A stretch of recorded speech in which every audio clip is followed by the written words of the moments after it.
You're now on the next to the last section for entering your eLOGS information. This is the most complex section, and we apologize in advance. Up to this point, you've been able to point and click in order to just advance to the next page. This section requires a little bit more interaction on your part, hence it is the most difficult section of the eLOGS program, but it is also part of the most important section of the eLOGS program. Our first field is CPT. CPT is how we bill for medical care. The CPT section are our professional fees and are distributed across the various areas where we do our clinical practice. To look at a CPT code, we've listed many of the common ambulatory codes. An ambulatory code are those that are used in the office setting. If you're in a non-ambulatory setting, you'll need to use the lookup table. So we're going to take a moment and look at the common ambulatory CPT codes by clicking on the hyperlink. It should open a PDF and you'll be able to see. Now, as you can tell, the labels are very similar in nature. Ambulatory, office visit, new patient. There's a level 1, 2, 3, 4, or 5.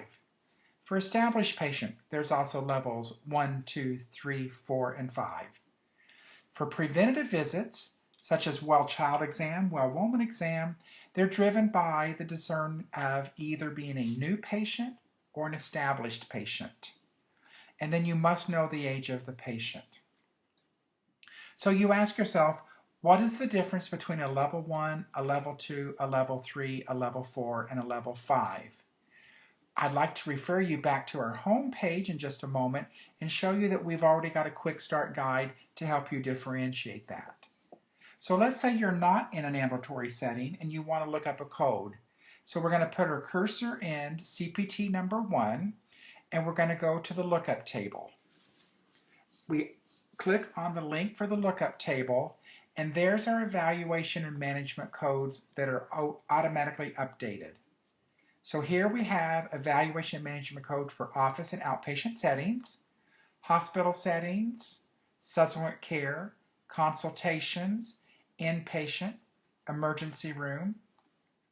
And as we slide down further, we'll see adult critical care, pediatric critical care, nursing facility care such as nursing home, home visits. So all you need to do for an office consultation would be open the office visit view, and then you've got the levels 1, 2, 3, 4, and 5. Pay very close attention. 3 key components: a problem-focused exam, a problem-focused history, and straightforward decision making. So to pick one of those, we just highlight and double-click.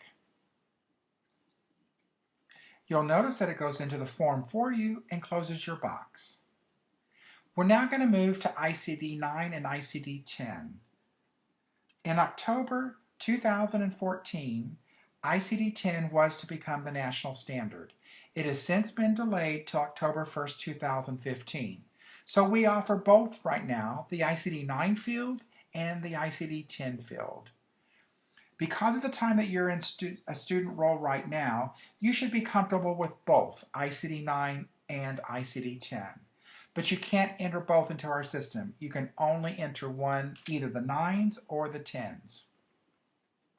You can notice that we've put some hyperlinks here for the most common codes.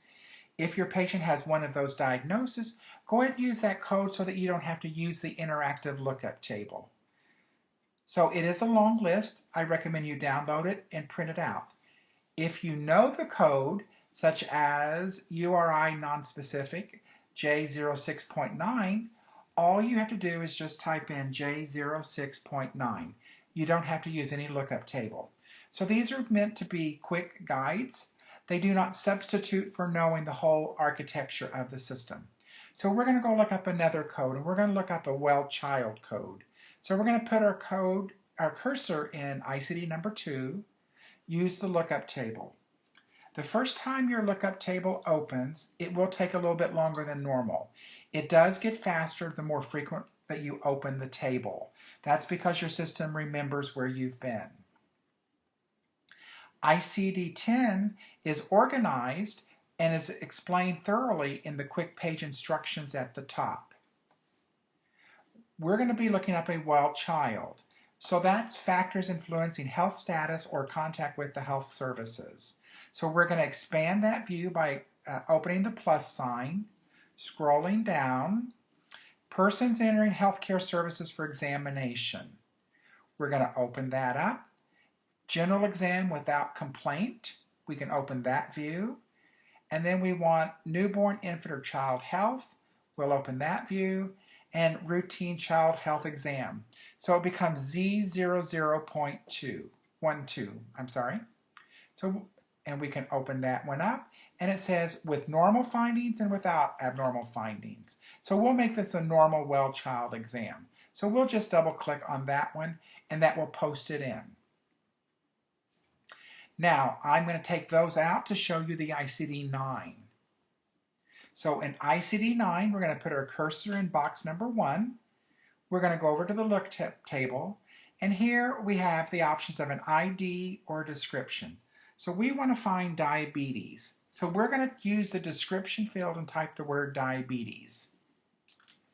And then here is the list of all the different types of diabetes. So we'll just click on the underlined number and it will go in for us. As we move to the pharmacy section, if you either prescribe something, you review and you maintain the person on it, or you discontinue a medication, you want to take credit under the pharmaceutical codes. All pharmaceutical codes are entered by drug class. To look up the drug class, just click on the lookup table. And since this was a diabetic, we might want to give him something for diabetes, a hypoglycemic agent. And we'll give him a glucose inhibitor. Once you've answered all the required fields, which are one CPT code and either at least one ICD-9 or ICD-10 code, you're ready to proceed. The pharmacy codes are optional.